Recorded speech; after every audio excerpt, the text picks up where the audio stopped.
NBA player in time. He's certainly a guy that didn't get a chance to play a lot this year, but certainly is very, very talented.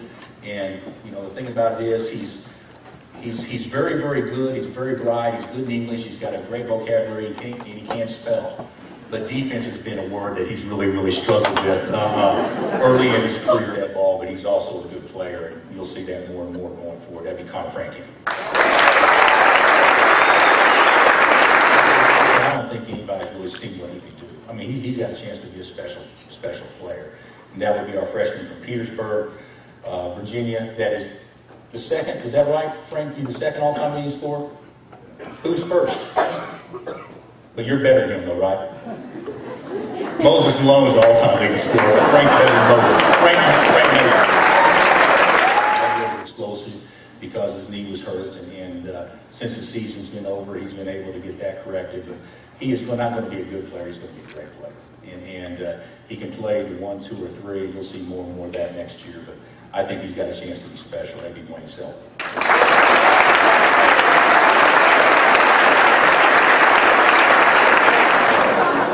But certainly, you know, he wasn't even that highly recruited. I mean, we recruited him, we beat some people to get him, but it wasn't like it was everybody in the country coming after him. And you know, Norm spotted him, and I liked him a little bit, and then we ended up getting him. And then the first day on campus, you know, we knew he'd be great. I mean, he's the best big man that I've ever been around, talent-wise, and of course, he's got the tag along with one other guy around the neck that says potential.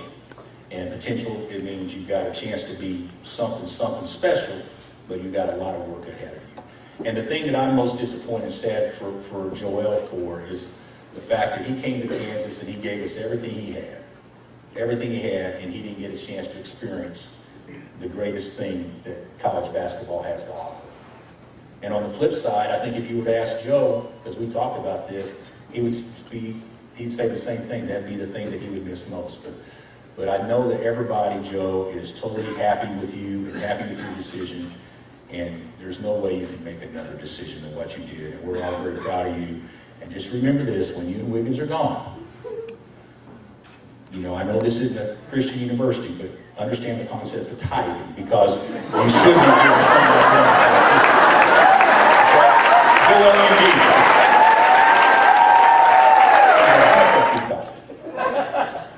You don't know, he got people even buying him suits now. Unbelievable. So, and it was the most unfair thing ever, what this kid walked into, no matter where he's gone to school.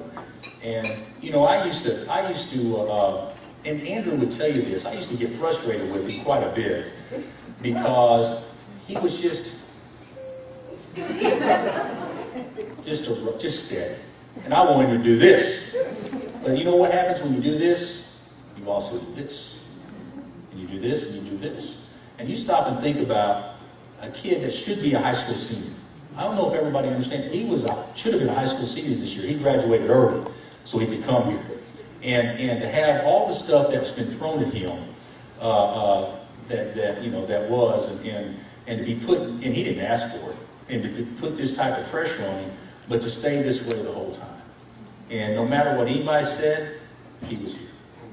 And he's been a great teammate. I know the players love him, and he's been an unbelievable ambassador for our university and brought incredible attention to it. And he and Joe will bring a lot more attention to it come about June 26th, when hopefully they'll go 1 and 2 in the draft. But our last freshman, Andrew Wiggins. Basically, LA. Andrew got that suit from the $500 student assistant fund. Would that be right, Andrew? So isn't that great? So what's that? You got something to say? You don't have the mic.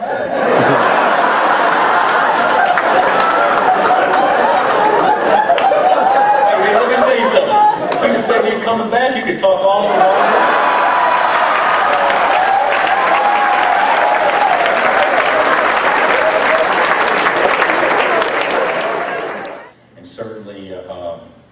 Times when he did get an opportunity to play a lot, he certainly made a huge impact in a very positive way. And that would be Andrew White.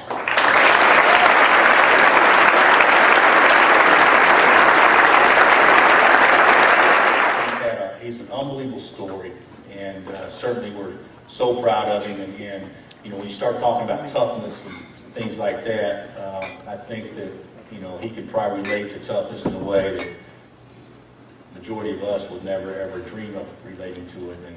And to see what he's done, not only on the basketball court, but academically, and how he's loved on this campus is pretty special. And that way, and he's also a really, really good player. That'd be Jamari Traylor.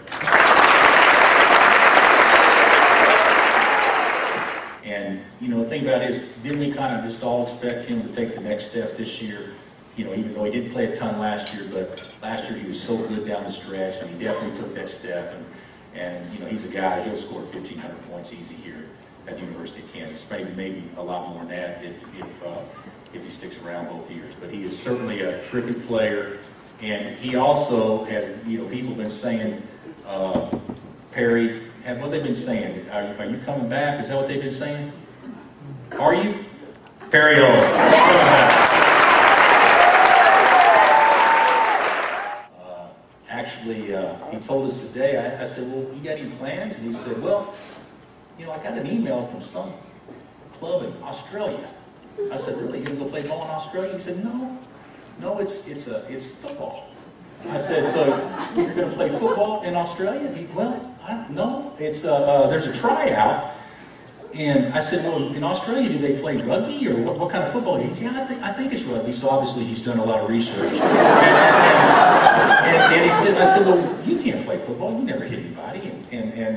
Well, it's different, because what I'm going to do is that they throw the ball up and you jump for possession.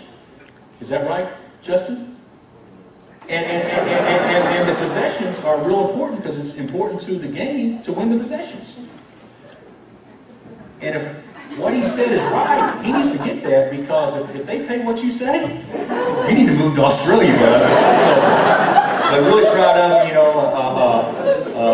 You know, he's done a lot of great things here, and of course, I think one thing, he's done a great service to our school, because he did an unbelievable job of portraying Wilt Chamberlain, obviously, to what was already a good career. You know, he played 3 years at Memphis and played 3 good years, and he wanted to experience something else, and we're so glad we got him.